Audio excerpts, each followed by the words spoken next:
You have heard it said, this, but I say that. With these words, Jesus again invites his hearers to go deeper. He's always doing that. He's always inviting his hearers to go deeper. He'd meet them where they were, and then he'd lead them deeper. It started in the gospel you heard last Sunday from this same chapter from Matthew, where he began saying, "You heard it said, 'You shall not kill.' But I say, not killing is not enough. I say, if you carry a grudge in your heart, you are on some level already killing them."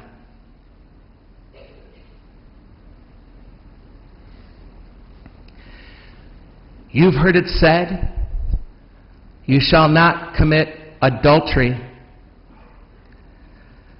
But I say, if the only reason you're not committing adultery is because you don't want to get caught and you don't want to lose your wife and your kids, or if you are somebody who is using anybody for any reason at all, I say you are not even on the page with me.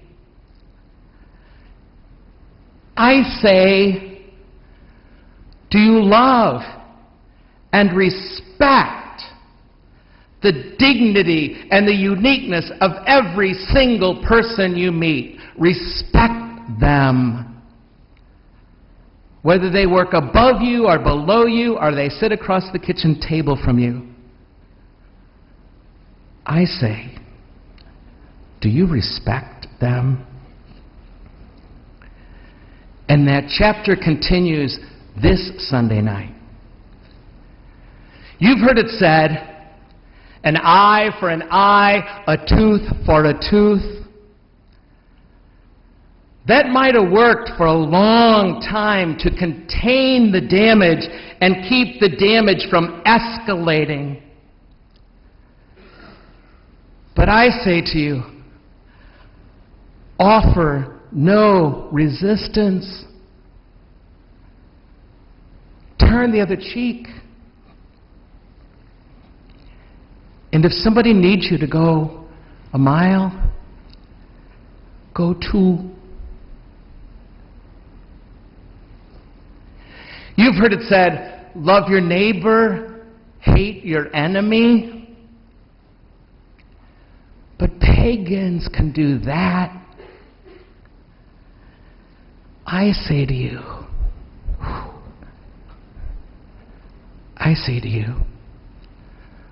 love your enemy. Pray for the people who just hurt you.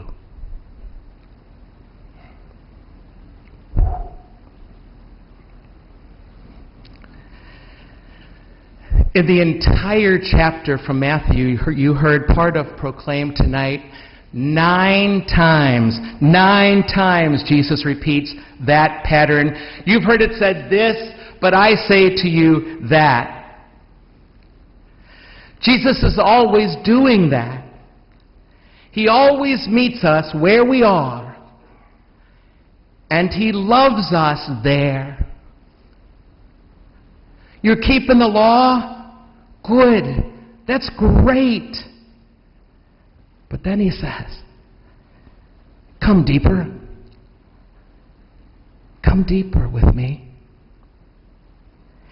He takes us to the deeper even when we don't know how to live there. He takes us there. It's like he's saying, that's all fine and that's all really good. But you know what? You are better than that. You can do better than that.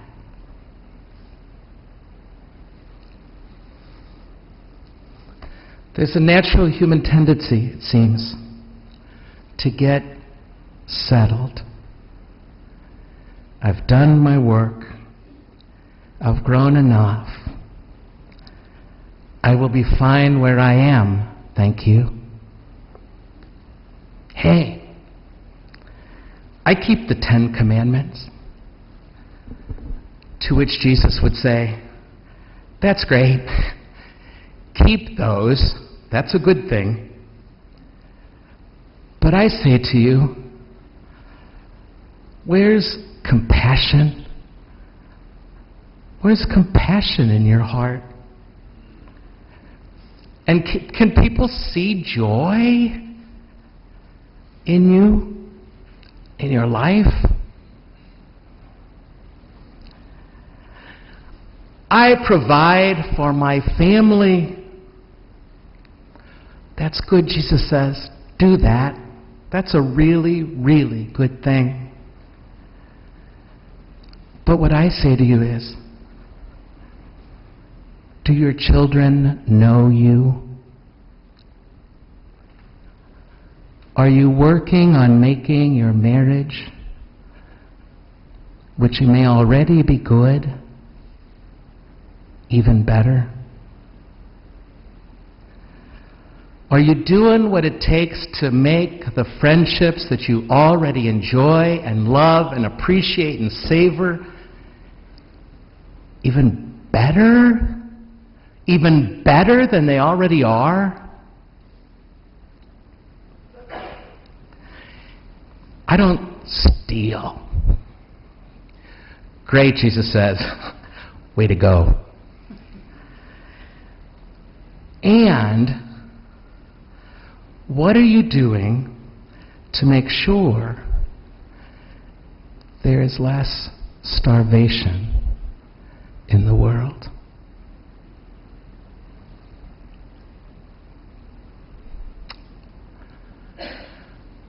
I go to Mass. I say my prayers. That's good, Jesus says. You're already doing more than most people do. But, he says, I really, really, really, really want you to walk with me all through your day. And I want you to become more like me in every single choice you make, to take on my values and my worldview, always. Are you becoming more self-righteous because you do all those things like go to Mass and pray? Or even, what if you were to take the gift of faith that you've been given to the next level and help other people believe by leading a retreat or a small church community conversation, or doing a service trip, or being on a parish council, or even consider a life of full-time dedicated service in the church as a priest or a deacon or a religious.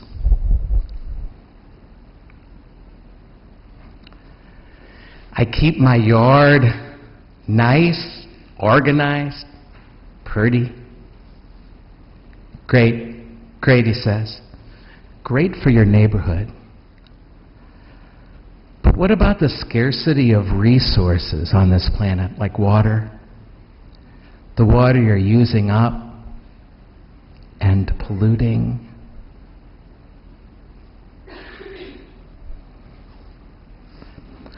I'm enjoying receiving from the communities I'm a part of what I get here and there along the way. Awesome, God says, awesome. That's why I wanted you to be part of a community. There's so much juice there for you. There's so much support. There's so much that you need. That's why I gave you those communities, he says. Communities are good and important. I'm glad you're getting lots from them. But now he says, Now,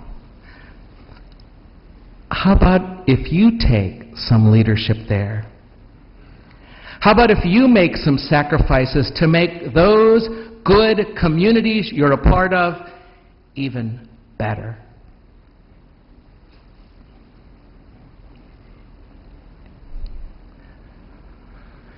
Jesus always meets us where we are. He loves us there. But He loves us too much. He loves us too much to let us stay there. He supports the law. He doesn't disagree with the basics of the law.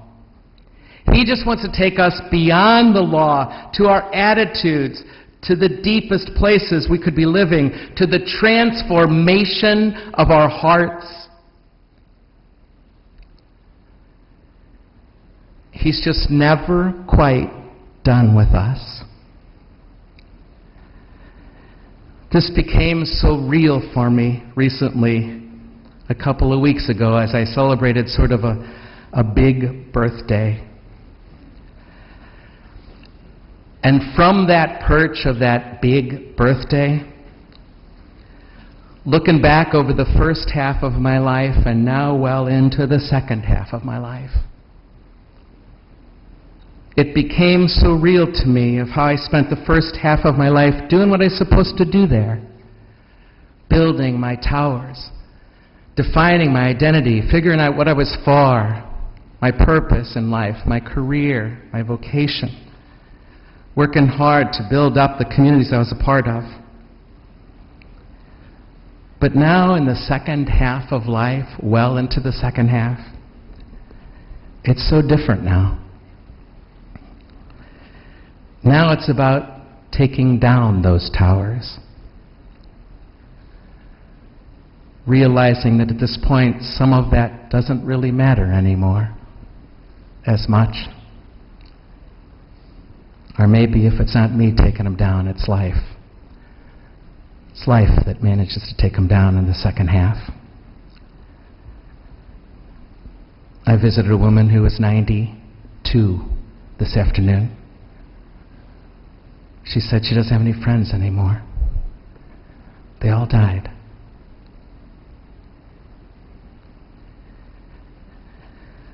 The letting goes are so different in the second half than the first half, but they're no less real on either half, really.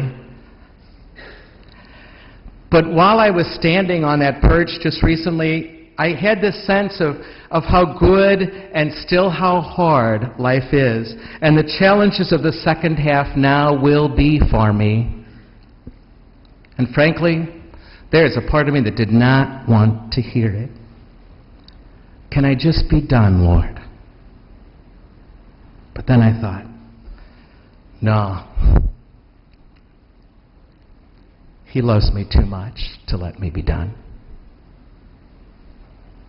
He loves me too much to let me stay here. And so He keeps calling me. Truth is, you guys, He loves you too much too to let you stay where you are. Whether you're in the first half of life or the second. He loves you too much to let you stay in the understandings of life you currently have. He loves you too much to let you be satisfied with the skills you think you have right now that you might consider enough for life and for love. He loves you too much to let you be satisfied in those relationships you have, no matter how peaceful they might be right now, or even calm, or even enjoyable. He's going to call you deeper than those, than where you are right now in those, as good as they are. He's going to do it.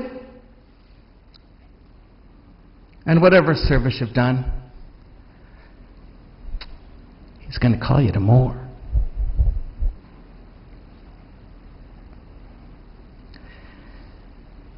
He says, you can go deeper if you want. He says, I want you to.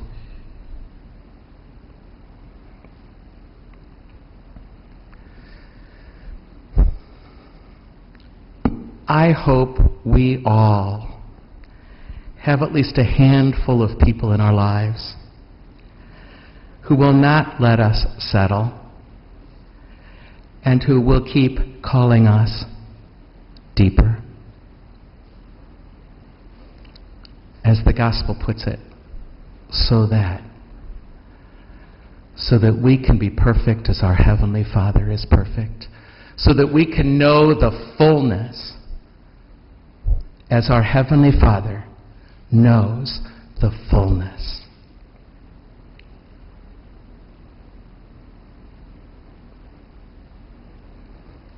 It's just 2 weeks now since my birthday. A part of me is still saying in the last 2 weeks, can we be done with all that now? Can I just settle for a second and be okay? But there's a deeper part of me, as I'm sure there is for you too. A deeper voice that you can barely hear say, gosh, how wonderful.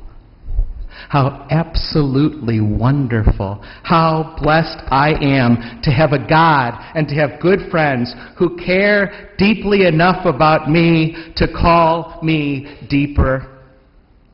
How blessed and how wonderful is it, my friends, to have a God who says to you and to me tonight and always, you've heard it said this, but I say that.